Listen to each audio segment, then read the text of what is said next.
Pernah nggak sih lo mikir, kenapa si kucing suka mendengkur? Kalau lo pikir itu tanda kasih sayang, lo salah. Sebenarnya itu bisa jadi bentuk penyembuhan dari si kucing. Sini gue jelasin.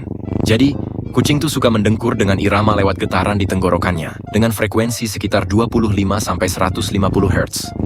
Pada akhir tahun 90-an, Dr. Clinton Rubin dari State University of New York menemukan bahwa suara dengan frekuensi rendah bisa bantu meningkatkan kepadatan tulang, dan dengkuran kucing masuk dalam frekuensi itu. Nah, para dokter hewan juga udah lama tahu kalau kucing bisa sembuh lebih cepat daripada anjing. Terutama kalau soal trauma tulang, mereka sering jatuh dari tempat tinggi karena kesialan, tapi kebanyakan bisa bertahan meskipun cedera parah. Makanya kata orang, kucing punya 9 nyawa. Gimana sekarang lu ngerti apa yang diomongin sama si kucing lo? Kalau nggak, baca nih Kamus Kucing Bahasa Cina, biar makin pusing deh lo.